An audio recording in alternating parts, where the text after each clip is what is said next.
AI দিয়ে বিভিন্ন image make করার পর এরকম ওয়াটারমার্ক চলে আসে। এই ওয়াটারমার্ক রিমুভ করার জন্য আপনি ফটোশপে ক্লিক করবেন।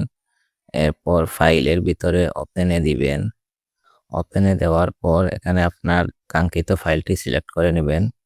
এখানে ডাউনলোডসে গেলে আপনার ফাইলটি পেয়ে যাবেন। এখানে সিলেক্ট করে ওপেনে দিয়ে দিবেন। এরপর আমি এটা একটু জুম করে নিচ্ছি। জুম করার পর আপনি বাম দিকে একটি টুল পাবেন। এই টুল বক্সে একটি টুলের নাম দেখতে পারবেন, স্পট হিলিং ব্রাশ টুল। এই টুলতে ক্লিক করবেন এবং আপনার ওয়াটারমার্কটিতে ড্র্যাগ করে এটা সিলেক্ট করে দিবেন। এখানে সুন্দর করে আপনি সিলেক্ট করবেন। সিলেক্ট করার পর মাউস থেকে ছেড়ে দিলে এটা অটোমেটিক রিমুভ হয়ে যাবে। এখন আপনি এটা আপনার ইচ্ছা মতো একটু অ্যাডজাস্ট করে নেবেন। এখন ডাউনলোড করার জন্য ফাইলে দিয়ে আপনারা এক্সপোর্টে ক্লিক করবেন। এক্সপোর্ট এজে দিবেন।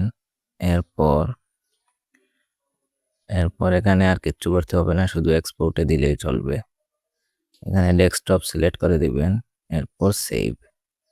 এখন যদি আমি ডেস্কটপে গিয়ে দেখতে চাই, আমার ফাইলটি কিন্তু অলরেডি রেডি। এখন এখানে কিন্তু আমার ওয়াটারমার্কটি চলে গিয়েছে।